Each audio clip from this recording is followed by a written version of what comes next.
ሰላም ጤና ይስጥልን የተወደዳችሁና የተከበራችሁ የጣና ዴይሊ ቤተሰቦች በያላችሁበት የዓለም ዳርቻ አክብሮታዊ ሰላምታችን ይድረሳችሁ እያልን የሚያዝያ 27 ቀን 2018 ዓ.ም የጣና ዴይሊ ዜናችን ተጀምሯል። በቅድሚያም ለሰዓቱ ዜና የመረጥናቸውን ዜናዎች ርዕሶቹን አስቀድመን እናስደምጣችኋለን። አርሶ አደሩ ከማሳው፣ ተማሪው ከትምህርት ገበታው፣ በወለጋ ምድር እየታየ ያለው የጅምላ አፈሳና የሰቆቃ ዶፍ ወዴት ያመራል? በመቀሌ የምክር ቤት ደጃፍ ላይ የተሰማው የቦምብ ፍንዳታና የህወሓት የውስጥ ሽኩቻ ትግራይ ዳግም ወደማይወጣበት የቀውስ አዙሪት እየገባች ነው።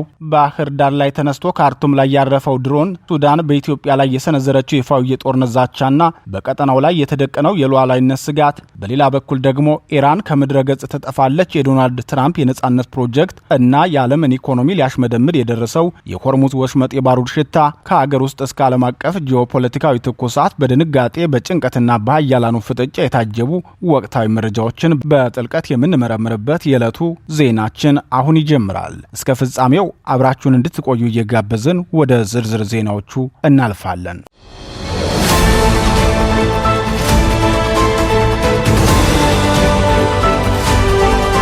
በመቀሌ ምክር ቤት የቦምብ ጥቃት ተፈጸመ። የህወሓት የውስጥ ሽኩቻና የክልሉ አስፈሪ መጻኢ ዕድል አስጊ ሆኗል። በትግራይ ክልል መዲና መቀሌ ትናንት ምሽት የተሰማው የቦምብ ፍንዳታ የክልሉን ነባራዊ ሁኔታና የህወሓትን የውስጥ ሽኩቻ ዳግም ወደ አደባባይ አውጥቶታል። ፍንዳታው እንዲሁ በአጋጣሚ የተከሰተ ሳይሆን በክልሉ እየተፋፋመ ካለው የስልጣን ግብግብና የኔ ልቅደም ፍክክር ጋር የተቆራኘ መሆኑን በርካቶች እየገለጹ ይገኛሉ።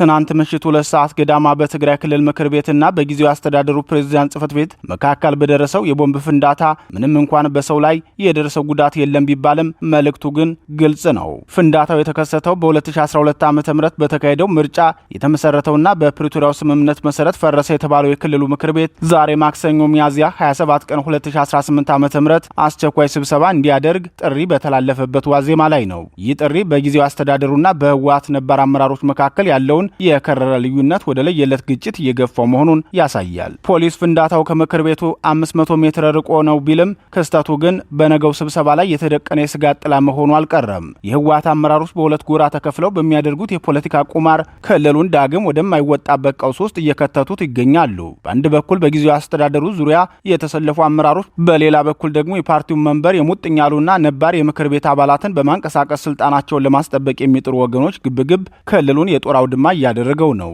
ይህ የጦረኝነት ስሜትና ለስልጣን ተብሎ የሚደረግ ማንኛውም አይነት ሴራ የክልሉን ህዝብ ዋስትና ሳጥቶታል። ህወሓት በውስጡ ያለውን የመበስበስ ሂደት ለመሸፈንና የህዝብን ጥያቄ ለማፈን አሁንም በጸጥታ ስጋትና በትርምስ መኖርን እንደ ብቸኛ አማራጭ የያዘው ይመስላል። የዛሬው የምክር ቤት ስብሰባ ጥሪ በጊዜያዊ አስተዳደሩ እውቅና ያልተሰጠው መሆኑ በክልሉ ውስጥ ሁለት መንግስት የመኖሩን ያህል አስፈሪ ምስል እየሳለ ይገኛል። ትግራይ አሁንም በከፍተኛ ሰብአዊ ቀውስና በረሃብ ውስጥ ትገኛለች። የፕሪቶሪያው ስምምነት ተስፋ የፈነጠቀ ቢሆንም የህወሓት አመራሮች ግን ህዝቡን ከችግር ከማውጣት ይልቅ በድርጅታዊ መዋቅር ሽኩቻ ላይ ተጠምደዋል። አሁንም በየመንገዱ የሚሰሙ ፍንዳታዎች፣ የታጠቁ ኃይሎች መንቀሳቀስና የፖለቲካ አመራሮች እርስ በርስ መወነጃጀል ክልሉ የሰላም አየር እንዳይተነፍስ አድርገውታል። የህወሓት ቀጣይ እቅድ ስልጣንን በኃይል ወይም በሴራ ጠቅልሎ መያዝ እንጂ የህዝብን ሰላም ማረጋገጥ አለመሆኑን ኢትዮ ኢንሳይደር ነዋሪዎቹን ዋቢ አድርጎ ዘግቧል። በተያያዘ መረጃ በኦህዴድ ብልጽግና እንዲቀጥል ስልጣን የተሰጠው የጊዜያዊ አስተዳደሩ ፕሬዝዳንት ታደሰ ወረደ ለትግራይ እናቶችና ወጣቶች ጥሪ አቅርበዋል። ትግራይ በአሁኑ ወቅት በተሰባሪ ሰላምና በአስከፊ ጦርነት መሃል ነች ሲሉ ተደምጠዋል። ይህንን የተደቀነብንን አደገኛ ክስተት የትግራይ እናቶችና ወጣቶች በጽኑ እንዲያወግዙ በሰጡት ሰፊ መግለጫ ጥሪ አቅርበዋል።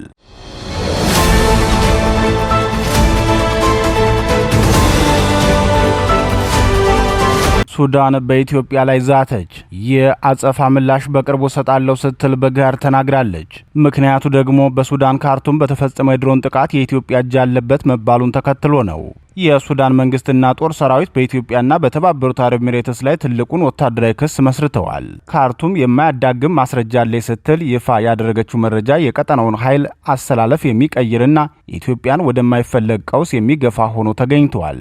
የሱዳን ጦር ሰራዊት በካርቱም ዓለም አቀፍ አውሮፕላን ማረፊያና በወታደራዊ ካምፖች ላይ ለተፈጸመው ተከታታይ የድሮን ጥቃት ኢትዮጵያንና የተባበሩት አረብ ኤሚሬትስን በይፋ ተጠያቂ አድርጓል። ባለስልጣናቱ እንደገለጹት ድሮኖቹ የተነሱት ከኢትዮጵያ ባህር ዳር አውሮፕላን ማረፊያ መሆኑን የሚያረጋግጥ የበረራ ዳታ በእጃቸው ይገኛል ብለዋል። ይህ ክስ ኢትዮጵያን በቀጥታ በሱዳን የውስጥ ጦርነት ውስጥ እጇ እንዳለበት የሚያሳይ ሲሆን ካርቱም አምባሳደሯን ከአዲስ አበባ እንድታስጠራ አስገድዷታል።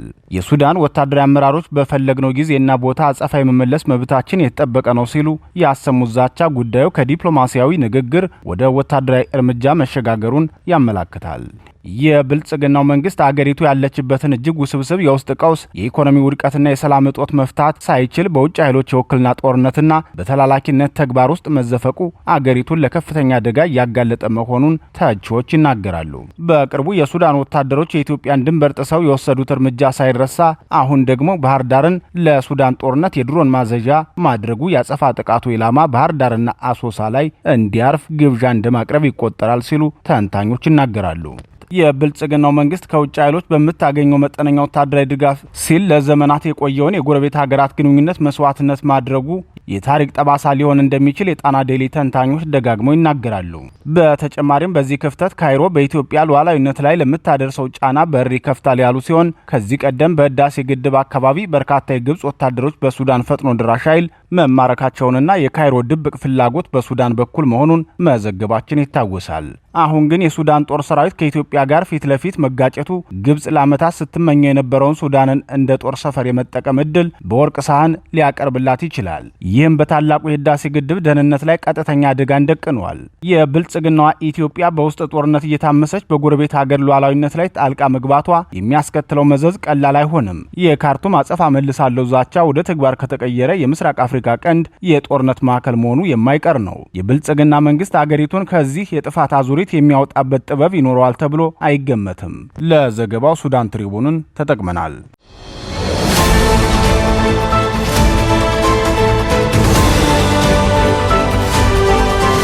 የኦህዴድ ብልጽግና በኦሮሚያ የሚያደርገው ጅምላ ፈሳ የጨነቀው ኦህዴድ ብልጽግና ፈሳ ህዝቡን አስደንግጧል። ህጻናት ተማሪዎችን ከትምህርት ገበታቸው አቋርጦ በትምህርት ቤት በራፍ ላይ ያፈሰ ለተነቃነቀው ወንበሩ ሲማግድ የከረመው የኦህዴድ ብልጽግና አሁን ደግሞ አርሶ አደሩን በገፍ እያፈሰ መሆኑ ተሰምቷል።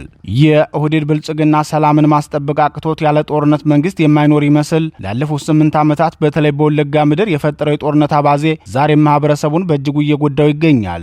ላለፉት 8 ዓመታት ወለጋ የሰላም አየር ተንፍሳ አታውቅም። ንጹሃን በማንነት ታቸው ሲገደሉ በሚሊዮን የሚቆጠሩ ሲፈናቀሉ የክልሉ መንግስት መፍትሄ ከማምጣት ይልቅ ራሱ የችግሩ አካል ሆኖ ቆይቷል።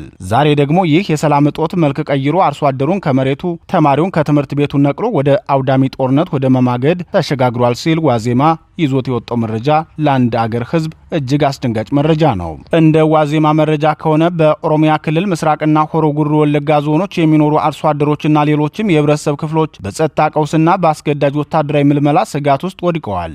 አካባቢው ሰፊ ምርት የሚገኝበትና የበቆሎ መሰብሰቢያ ወቅት ቢሆንም አርሶ አደሮች የስርና የግዳጅ ወታደራዊ ስልጠናን በመስጋት ማሳቸውን ጥለው ወደ ሌላ አካባቢና ጫካ ለመደበቅ መገደዳቸውን ነው የተዘገበው። የአካባቢው ነዋሪዎች እንደገለጹት የኦህዴድ ብልጽግና የጸጥታ ኃይሎችና ሚሊሻዎች የሚያደርጉት አፈሳ ገደብ የሌለው ሰዎች በቤት ለቤት እየተፈተሹ ተጎትተው በማውጣት ከገበያ ከሃይማኖት ስፍራዎች አልፎ ተርፎም ከደስታና ከሀዘን ስነ ስርዓቶች ላይ ጭምር እየታፈሱ እንደሚወሰዱ ገልጸዋል። አብዛኛው ወንድ የተባለ የወለጋ ነዋሪ የገጠሩ አፈሳ ሲበረታበት ወደ ከተማ የሸሸው ቢሆንም አሁን ግን በከተማም ተመሳሳይ አፈሳ እየተካሄደ በመሆኑ መሸሸጊያ አጥቷል ሲል ነዋሪዎቹን ዋቢ አድርጎ ዋዜማ ዘግቧል። በድንጋጤ የተዋጠው የሚጥለው የሚያነሳውን ያጣው የኦህዴድ ብልጽግና አገዛዝ አፈሳው የጤና እክል ያለባቸውን ዜጎች እንኳ ግምት ውስጥ አላስገባም ብለዋል። ለምሳሌ የሚጥል በሽታ ያለበትና ዘወትር መድኃኒት የሚወስድ አንድ ነዋሪ ታፍሶ ከተወሰደ በኋላ የሕክምና ማስረጃውን የሚያይለት አካል አጥቶ ከብዙ እንግልት በኋላ መለቀቁ የድርጊቱን አሳሳቢነት ያሳያል።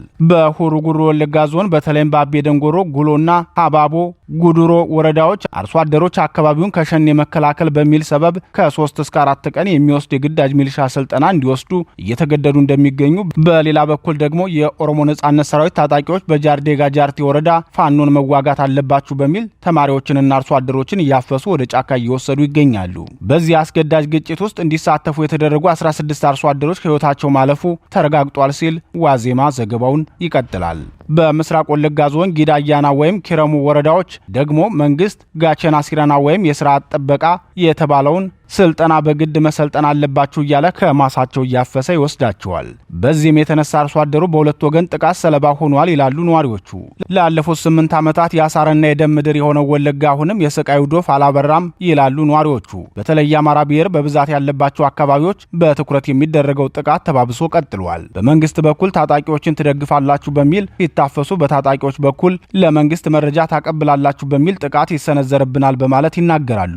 የኦነግ ሰራዊትን ፋኖን ትደግፋላችሁ ብሎ ግድያ፣ ዘረፋና በጅምላ ቤትን ንብረት ያቃጥላል። በተመሳሳይ የኦህዴድ ብልጽግና ሚሊሻና ሰራዊት ሲመጣም ለፋኖ መረጃ ትሰጣላችሁ በማለት የፈለገውን ገድሎ ያገኘውን አፍሶ ይሄዳል ሲሉ ነዋሪዎቹ ለጣና ዴይሊ ላለፉት ዓመታት ሲናገሩ የነበረው ሰቆቃ እንደሆነ ይታወቃል። በዚህ የጭንቀት ማዕበል የተነሳ በአባይ ጮመን፣ ጂማ ራሬ፣ ጂማ ገነት፣ ሶሎለ ፊንጫ እና ኮምቦልቻ ወረዳዎች የሚኖሩ አርሶ አደሮች ከ2 ወራት በላይ ቤታቸውን ለቀው ጫካ ውስጥ ለመኖር ተገደዋል። ከመደበኛው የጸጥታ መዋቅር ውጭ በመንግስት ደረጃ የሚታወቁ ነገር ግን በህገ ወጥ ተግባር ላይ የተሰማሩ የመደበኛ ቡድኖች መኖራቸውም የህዝቡን ስጋት አባብሶታል። ህዝብ እንደ ቅጠል ሲረግፍና ሲታፈስ ለኦሮሚያ ክልል የኦህዴድ ብልጽግና መንግስት ምንም ግድ እንደማይሰጠው የዋዜማ ዘገባ ያመላክታል። ዋዜማ ለኦሮሚያ ኦህዴድ ብልጽግና ቃል አቀባዩ ስለ ጉዳዩ ማብራሪያ እንዲሰጡ ቢጠይቅም መልስ ለመስጠት ፈቃደኞች ሳይሆኑ ቀርተዋል ሲል ዘግቧል።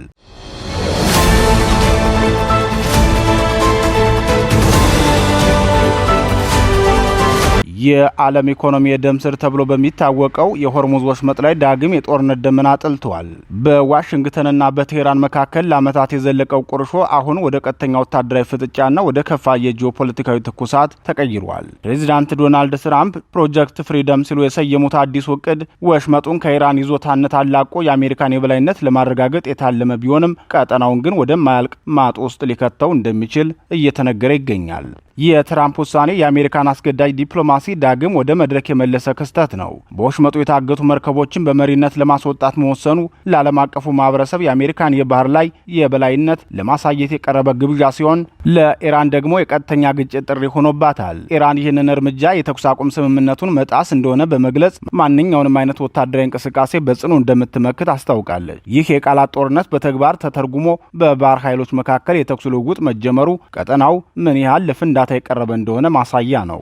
ግጭቱ ከሆርሙዝ ወሽመጥ አልፎ ወደ ተባበሩት አረብ ኤሚሬትስና ወደ ሊባኖስ ድንበሮች መስፋፋቱ ጉዳዩ የሁለቱ ሀገራት ብቻ ሳይሆን የመላው መካከለኛው ምስራቅ የደህንነት ስጋት መሆኑን ያረጋግጣል። በፉጃይራ የነዳጅ ማከማቻዎች ላይ የተሰነዘረው የድሮን ጥቃትና በእስራኤል ሄዝቦላ ግንባር እየተባባሰ የመጣው ግድያ ኢራን የአሜሪካን አጋሮች ኢላማ በማድረግ የአጸፋ እርምጃዋን እያሰፋች መሆኑን የዓለምን ትኩረት ስቧል። ትራምፕ በበኩላቸው ኢራን ከምድር ገጽ ትጠፋለች የሚል ጠንካራ ማስጠንቀቂያ መስጠታቸው ዋሽንግተን ለዲፕሎማሲያዊ መፍትሄ ያላት ትዕግስት እየተሟጠጠ መሆኑንና ወደ ከፍተኛ የኃይል እርምጃ ሊሸጋገሩ እንደሚችሉ ፍንጭ የሰጠ ነው። በአጠቃላይ ሰኞ ዕለት ይጀመራል ተብሎ የሚጠበቀው የነጻነት ፕሮጀክት በዓለም አቀፍ የንግድ መስመር ላይ አዲስ ስርዓት ይዘረጋል ወይስ የሶስተኛው የዓለም ጦርነት መነሻ ይሆናል የሚለው ጥያቄ ብዙዎችን ትንፋሽ አስጥሏል። ሳውዲ አረቢያን ጨምሮ የቀጠናው ሀገራት ውጥረቱን እንዲረግብ ቢወተውቱም በወሽመጡ ላይ የፈሰሰው ባሩድ ግን ለማንም የማይበጅ የእሳት ነበልባል የመለኮስ አቅም አለው። ዓለም ሰኞን የምትጠባበቀው በከፍተኛ ስጋትና በጂኦፖለቲካዊ ንቅናቄዎች መሃል ሆና ነው።